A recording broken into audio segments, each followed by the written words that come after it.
and welcome back to the channel. In our last episode, we talked about Sparx Enterprise Architect versus PlantUML as it pertains to building a solution approach, or what some call in the industry a concept of operations, or ConOps. We've been focused on that quite a bit. In this series on PlantUML, we're getting into comparing it to Sparx EA, one of my favorite, but not only tool in my tool belt. So in this episode, we're going to talk about the pros and the cons of using Sparx EA versus PlantUML. We'll get into other modeling tools, but we started with PlantUML because it's the one most widely used in some of the development shops that I work with. They love their integrated development environment and the tools that integrate well with that. So what we do is they provide their design vision using PlantUML, and then we incorporate that into our Sparx EA modeling projects. So let's get started into the pros and the cons of Sparx versus PlantUML. So in the last episode, we produced a block diagram in PlantUML, then we exported it using XML metadata interchange, or XMI.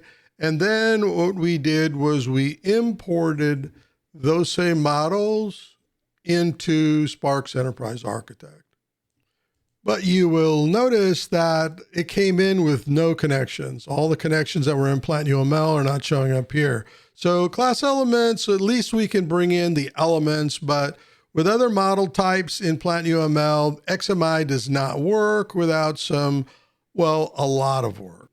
Let's show you what's broken. I need to do that. Not sure it's going to be in the video or not, but let's just go ahead and let's import Control Alt and I. This time, let's bring in our state machine. So this is the state machine XMI export we did out of PlantUML. We're going to leave all the defaults set. We're going to go ahead and hit import. And I'm just going to go ahead and say yes. I get this error. And then it'll go ahead and say it's complete. But when I look at it, I just got a handful of elements. Let me get rid of all of these elements and let me bring in the elements at least that it got from the XML file. So let's go ahead and neaten this up, layout. We're going to go box. Let me do something like this. You can see the connectivity is broken. There is no initial or final. It just doesn't work. I mean, this is basically the file that we saw down here in the state machine diagram. You can see it hardly brought in anything. So that's broken. Class elements seem to work. There may be some extensions out there, but we don't do XML interchange in our shops, and I'll leave that up to you on if you want to test and go through the extensions that are provided for VS Code or other IDEs for PlantUML. Next, we're going to talk about the pros and cons, and I'm going to start with PlantUML. So version control. I think version control is very natural for developers and shops that are familiar with their integrated development environment, the tool that they're using. And in this case, we're using Visual Studio Code, VS Code. The other thing is that PlantUML is text-based. And so it's what you type is what you get. It's not graphical. So I think most folks can pick up very quickly on what a class element is. And when you get into use case elements, you can learn the keywords fairly quickly. Now, connectivity, a little bit more complicated if you're just using dash dash or dash dash arrow to point from one alias or element to another. That's pretty simple. So the learning curve is not too bad for PlantUML, but if you want to start doing more complicated models, then it becomes much more difficult. Now, I want to talk about the cons. So diagram rendering is more complicated. So you really don't have any control on what you're rendering when you're coming in here. It's pretty much going to lay out based off of the tooling that you're using to do your rendering for PlantUML within your tool, but that can become an issue. And when you want to do really fancy stuff, such as including particular libraries that allow you to do cool things like you see here in PlantUML, then that can be an issue in rendering your views. So I've taught you how to do some basic directions, top to bottom, left to right, but it really doesn't allow you to have control over your diagram geography, your rendering.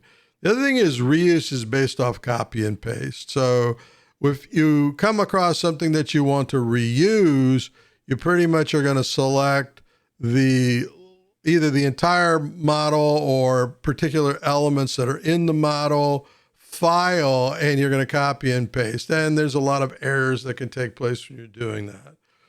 All right, so there is no or less data intelligence management. You can build templates. We go to our asset repository, we go to templates. Let's just use a solution approach template. Using your same practices you use in coding, you can use comment lines to do some documentation, but yeah, it's very limited on what you can do, all right?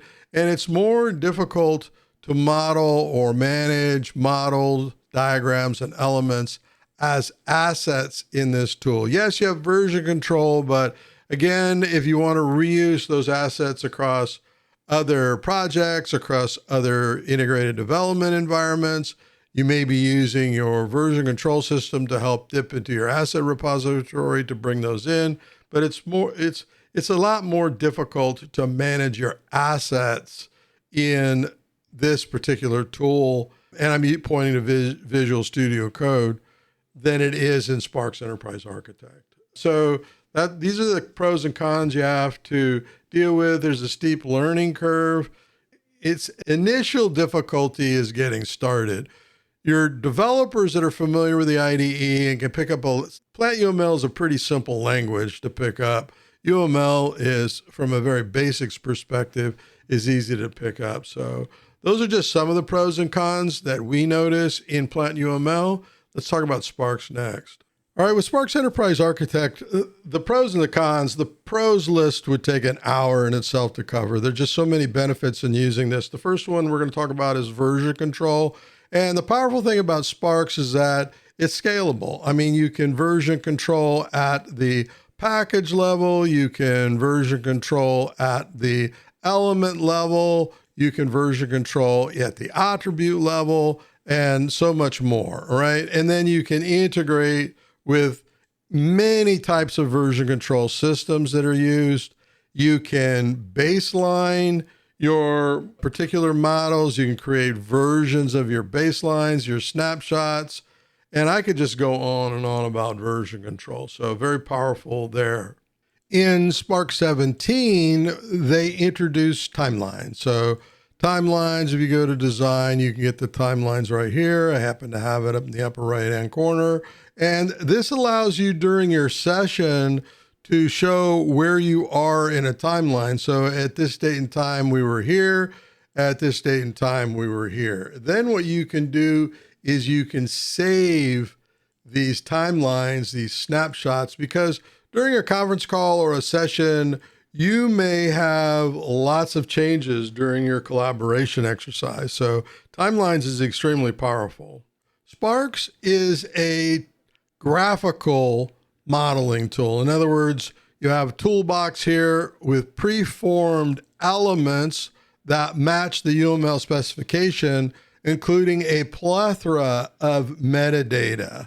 So you just drag and drop your elements in, you drag and drop your connectors, as you've learned in the channel, and even more powerful in the fact that it's graphical based, it is in a SQL database. So this is all in a SQL database that allows you to later mine this data and all of its intelligence for reporting, for sharing, and so much more. So the fact that your data is in a SQL database makes this managing your intelligence far more powerful, very easy to do, and share across your Sparx instances as well as other tooling.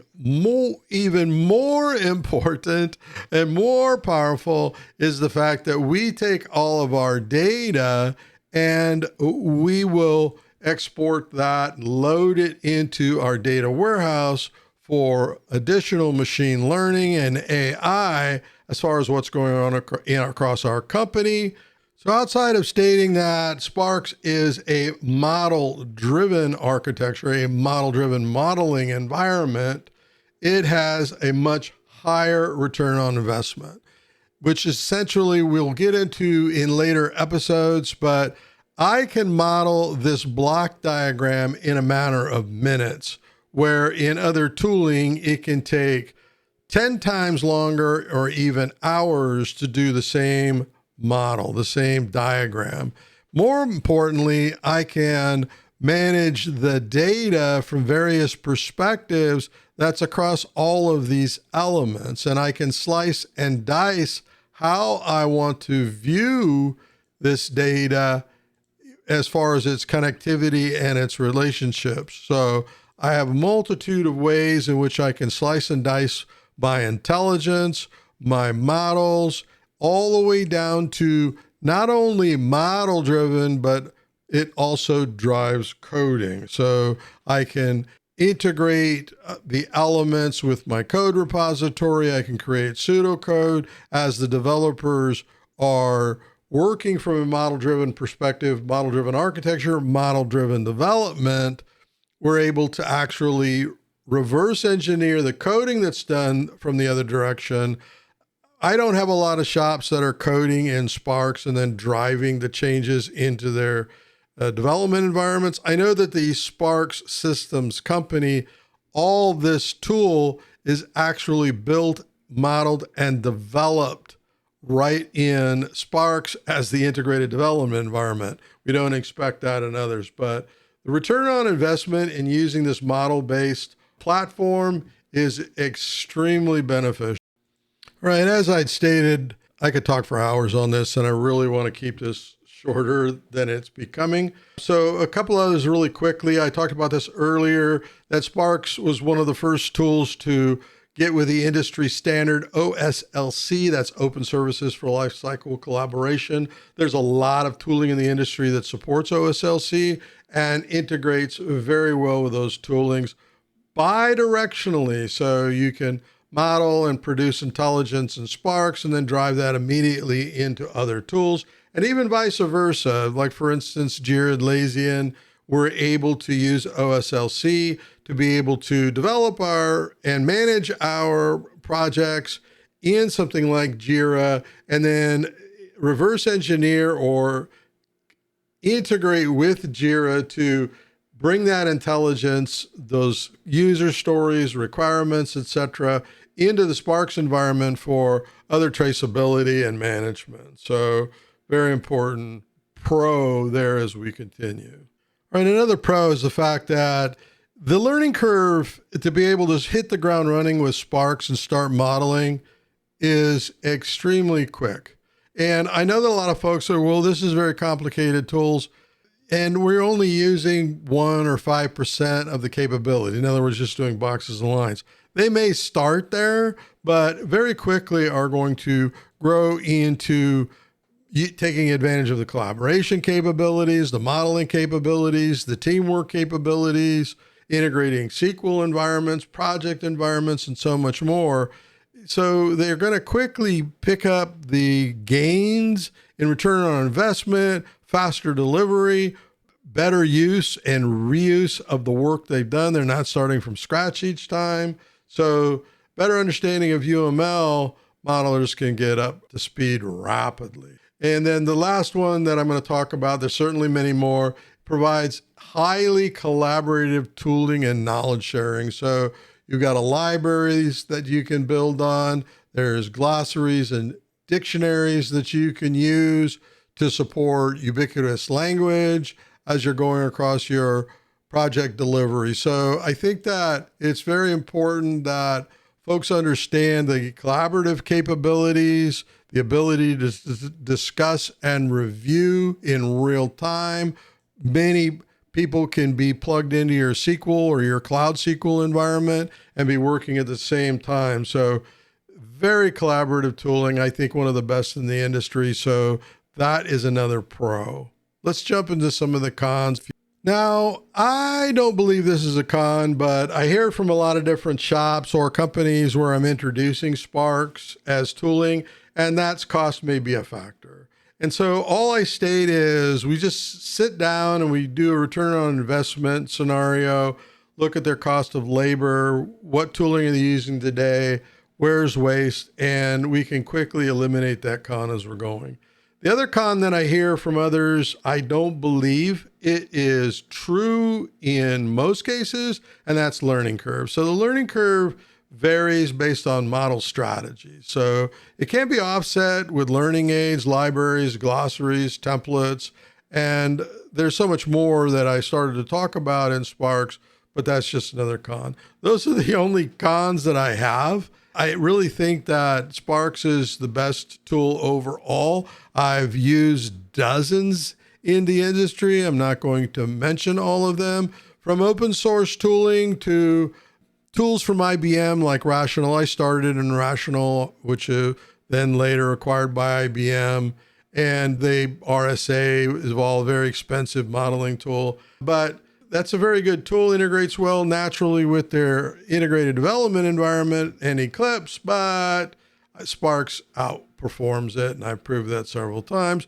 If you disagree, please post some comments down below, good or bad, and let's talk about it.